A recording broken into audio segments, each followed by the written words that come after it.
ከፍተኛ ሁኔታ ውጥረት ላይ የቆየው የመካከለኛው ምስራቅ አሁን ወደ ተሟላ ጦርነት መግባቱ የተዘገበ ሲሆን ኢራን ትናንትና ምሽቱን ባሊስቲክ ሚሳኤልና በሰው አልባ አውሮፕላን በእስራኤል ሰፈሮች ላይ ከባድ ምት ማሳረፏ ይታወቃል። ዛሬ ንጋቱን ደግሞ እስራኤል ከባድ የተባለ ጥቃት በኢራን ላይ ፈጽማለች። ቴሄራን፣ ኢስፋሃንና ሌሎቹም የኢራን ከተሞች ከፍተኛ የሆነ የሚሳኤል ተኩስ እንዳዩና እያከሸፏቸው እንደሆነ የኢራን መገናኛ ብዙሃን ዘግቧል። የኢራን ባለስልጣናትም ከባድ የአጸፋ ጥቃት በእስራኤል ላይ ዛሬ እንደሚወስዱ አረጋግጠዋል። ይህንንም ተከትሎ የአሜሪካው ፕሬዝዳንት ዶናልድ ጄ ትራምፕ ወደ እስራኤል በመደወል የእስራኤል ፕሬዝዳንትን ቤንያሚን ኔታንያሁ ይህንን ሁኔታ በዝምታ እንዲያልፉትና በኢራን ላይ የበቀል ጥቃት እንዳይወስዱ ቢያስጠነቅቁም የእስራኤሉ ጠቅላይ ሚኒስትር ቤንያሚን ኔታንያሁ ጥቃት ተሰንዝሮብኛል፣ አሁን አሜሪካን ፈርቼ ጥቃትን አላቆምም በማለት መጠነ ሰፊ ጥቃት ከማለዳው ጀምሮ አውጀዋል። በሌላ በኩል አሜሪካ በመካከለኛው ምስራቅ የሚገኙ ዜጎች አስቸኳይ ጥንቃቄ እንዲያደርጉ በመካከለኛው ምስራቅ የሚገኙ የአሜሪካ ዜጎች በሙሉ ወደ መጠለያ እንዲገቡ በጆርዳን ሰማይ ላይ የኢራን ሚሳኤሎች እየታዩ ነው ስትል ማስጠንቀቂያ ሰጥታለች። በተመሳሳይ በእስራኤልም ከፍተኛ የሆነ የጥንቃቄ እርምጃ እንዲወሰድ መንግስት አዋጅ አውጥቷል። በሌላ በኩል እስራኤል በኢራን ላይ ዛሬ ንጋቱን ጀምሮ መውሰድ የጀመረችው እርምጃ ጥቃቱ እየተሰነዘረ ያለው ከእስራኤል ምድር በሚነሱ አውሮፕላኖች ሳይሆን ከኢራን ጎረቤት ከሆነችው ኢራቅ እየተነሱ ያሉ ጥቃቶች መሆናቸው እየተዘገበ ይገኛል።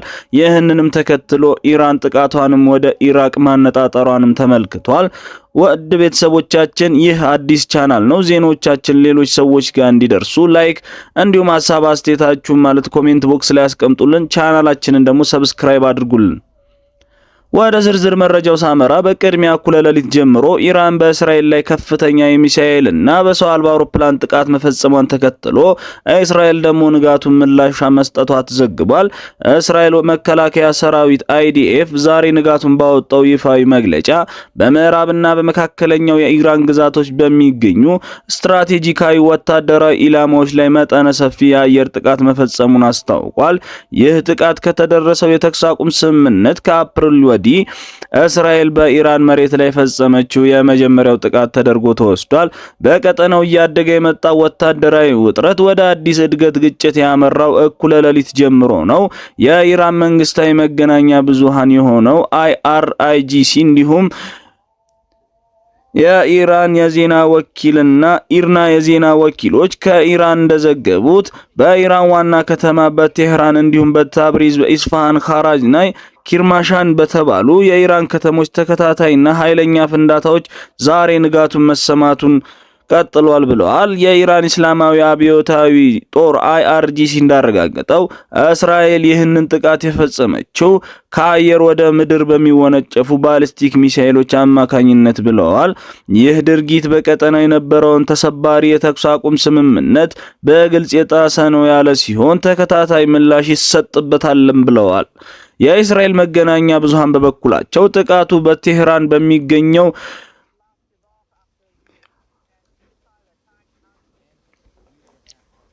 የምህራባድ ዓለም አቀፍ አውሮፕላን ማረፊያ የኢራን አጥፊ ድሮኖች የእስራኤል መገናኛ ብዙሃን በበኩላቸው ጥቃቱ በቴህራን በሚገኘው የምህራባድ ዓለም አቀፍ አውሮፕላን ማረፊያ የኢራን አጥፊ ድሮኖች የሚከማቹበትን ግዙፍ ማዕከል ላይ ያነጣጠረ ጥቃትን የፈጸምኩት ብለዋል። እነዚህ ሪፖርቶች እንደሚያመለክቱት የእስራኤል የጦር ጀት ሚሳኤሎች ያስወነጨፉት ከኢራቅ አየር ክልል በመጠቀም ሲሆን ሌሎችም መረጃዎች ደግሞ ጥቃቱ በሜዲትራኒያን በር ላይ ከሰፈሩ የጦር መርከቦች ጭምር የተነሳ ጥቃት መሆኑ ይጠቁማል ተብሏል። የአሜሪካ ባለስልጣናት ይህንን የእስራኤልን እርምጃ በመጠኑ የተገደበ ሲሉ ገልጸውታል። ተንታኞች እንደሚሉት ከሆነ የእስራኤል ጥቃት ያነጣጠረባቸው የኢራን ከተሞች በዘፈቀደ የተመረጡ አይደሉም በማለት የገለጹ ሲሆን ቴህራን የሀገሪቱ ፖለቲካ ማዕከል ብቻ ሳትሆን በተለይም በምዕራባዊ የከተማዋ ክፍል በርካታ ወታደራዊ ጦር ሰፈሮች፣ የጦር መሳሪያ ማከማቻዎችና ስትራቴጂካዊ ተቋማት የሚገኙባት ከተማ ናት በማለት ገልጸው የ40 ቀናቱ ጦርነት በነበረበት ወቅትም የኢራን ዋና መዲና ቴህራን እና ኢስፋሃን የተባሉ ከተሞች በቀን ቀን የፈንጅ ድብደባ ስር እንደነበሩ አስታውሰዋል። ከቴህራን ቀጥሎ ከፍተኛ ትኩረት የተሰጣት ኤስፋሃን ከቴህራን በፊት የኢራን ታሪካዊ ዋና ከተማ የነበረች ሲሆን በአሁኑ ወቅትም የበርካታ ኒውክሌር ጣቢያዎችና ግዙፍ ወታደራዊ ኢንዱስትሪዎች መገኛ ናት። ከዚህም ባሻገር ይህች ከተማ ከዚህ ቀደም አሜሪካውያን የኒውክሌር ቁሳቁሶች ደብቀውበታል ብለው ባሰፈሩት ስፍራ ላይ ነው ወታደራዊ ዘመቻ ለማካሄድ ሙከራ ያደረጉበት ቦታ እንደነበር የኢራን ሪፖርቶች ያሳያሉ ተብሏል። ስለሆነም እስራኤል በዚህ ጥቃት ማስተላለፍ የፈለገችው መልእክት ኢራን በሰሜን እስራኤል ላይ ብቻ ጥቃት ብትሰነዝርም እስራኤል ግን እጅግ ስትራቴጂካዊና ተምሳሌታዊ የሆኑ የኢራን የልብ ትርታዎችን ከመምታት ወደ ኋላ እንደማትል የሚያሳይ ነው ብለውታል። ኢራን በበኩሏ ባወጣችው መግለጫ እንዳመለከተችው ከሆነ ከሌሊት ጀምሮ ወደ እስራኤል ያስወነጨፈቻቸው በርካታ ግዙፍ ባሊስቲክ ሚሳኤሎች በሙሉ በእስራኤል ኃይል ውስጥ የታቀደላቸው ኢላማ መጥተዋል ብለዋል። የኢራን መገናኛ ብዙሃን መግለጫዎች የኢራን መከላከያ ኃይል IRGC ባወጣው መግለጫ እንዳለው ከሆነ በተለይም ደግሞ በእስራኤል በሚገኘው የራማት ዴቪድ የአየር ኃይል የጦር ሰፈር ላይ በትክክል ሚሳኤሎቻችን ብርቱ ምት አሳርፈዋል ብለዋል። ቢያንስ 3 ዙር የተተኮሱ ተከታታይ በርካታ ባሊስቲክ ሚሳኤሎች ዘመናዊውን የእስራኤልን የአየር መከላከያ ስርዓት በመጠቀም በአየር ላይ እንዳለ አምክኛቸዋለሁ በማለት እስራኤል ብትገልጽም የኢራን ጦር ግን ቅጥፈት ነው፣ ሐሰት ነው፣ ሚሳኤሎቻችን በሙሉ በታቀደላቸው ቦታ ወድቀው በርካታ ጥፋት በእስራኤል ላይ አድርሰዋል ብለዋል። የኢራን የጦር ኃይልና ከፍተኛ ባለስልጣናት ይህንን ጥቃት የፈጸሙት የእስራኤል በሊባኖስ ላይ በተለይም ሂዝቦላ ጠንካራ ይዞታ በሆነችው የቤሩት ደቡባዊ ዳርቻ በደሃዬ ከተማ ላይ ላደረሰችው ጥቃት መሆኑን ገልጸዋል።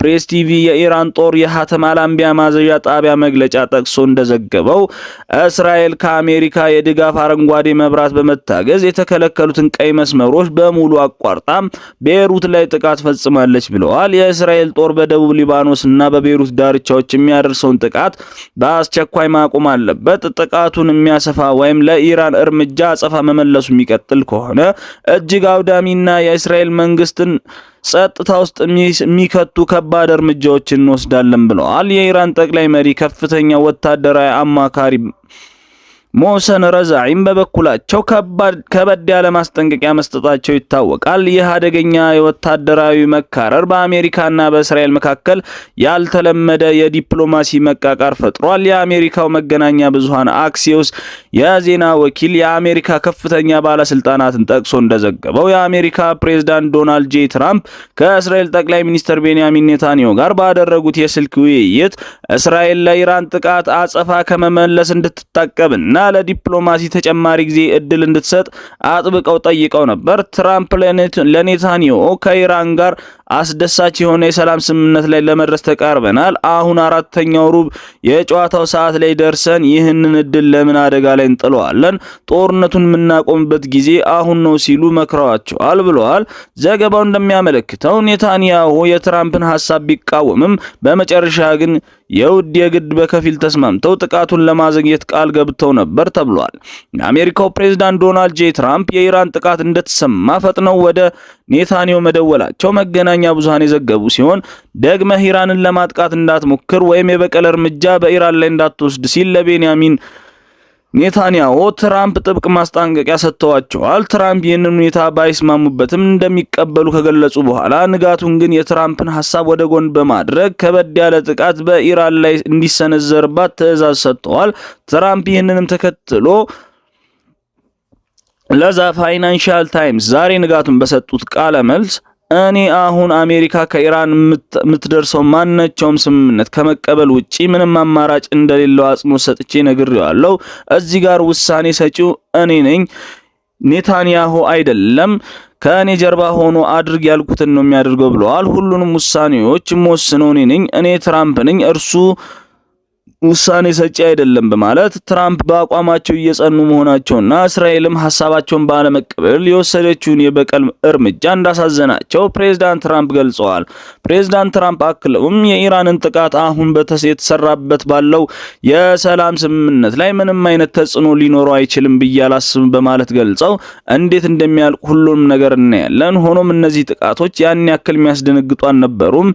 እንዳቆጣጠራቸው ለ3000 ዓመታት ወይም ለ47 ዓመት የዘለቀ የረጅም ጊዜ ግጭት አካል ነው ብለዋል። ትራምፕ ይህንን ያሉት ባለፈው ሳምንት እስራኤል በሊባኖስ ላይ ያቀደችውን ወታደራዊ ዘመቻ አሜሪካ ከኢራን ጋር የጀመረችውን የሰላም ጥረት እንዳያደናቅፈው በመዘንጋት ኔታንያሁ ላይ መበሳጨታቸውን ከገለጹ በኋላ ነው።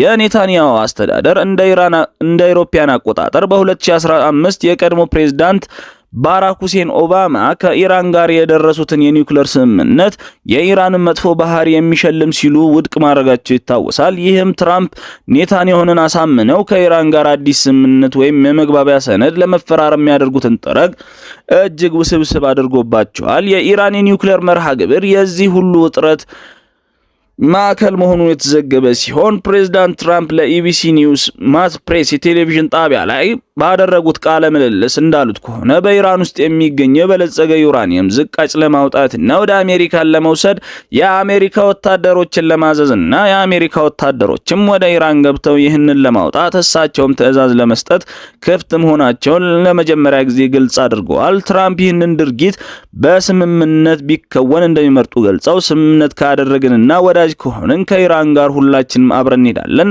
በእኛ መሳሪያ ፈጠሪያ ተጠቅመን እዛው በስፍራው ላይ ሆነ ከስፍራው አውጥተን ቁሳቁሱን እናጠፋዋለን፣ እናወድመዋለን ብለዋል። ነገር ግን ስምምነት ላይ መድረስ ካልተቻለ አሜሪካ ወታደሮቿን ከማስገባቷ በፊት ኢራን በወታደራዊ ኃይል እጅግ አሰቃቂ በሆነ ሁኔታ እንደምትመታና ኢራን እንደምታወድማት የተለመደ ዛቻቸውን ገልጸዋል። ከነሱ ጋርም ሆነ ያለነሱ እንገባለን፣ ይህንም ማረጋግጥላችሁ የኢራንን የበለጸገ ዩራኒየም ሳላወጣ እንደማልቀር ነው ሲሉ ትራምፕ ይህንን አስመልክቶ የሲኤንኤን ወታደራዊ እቅዱ የሚያውቁ 7 የአሁኑና የቀድሞ ባለስልጣናትን ከመሬት በታች የተከማቸው ይህንን የኢራን አደገኛ የኒውክሌር ዝቃጭ ወይም የዩራኒየም ክምችት ቁሳቁስ ለማውጣት አነስተኛ የልዩ ኃይል ስምሪት ብቻ በቂ እንዳልሆነ ይገልጻሉ። ይልቁንም እጅግ ከፍተኛ ቁጥር ያለው የአሜሪካ የምድር ጦር የሚያስፈልገው ሲሆን በሺዎች የሚቆጠሩ ወታደሮች በከፍተኛ የጨረር መጠን ያለው አደገኛ ቀጠና ማስገባት እጅግ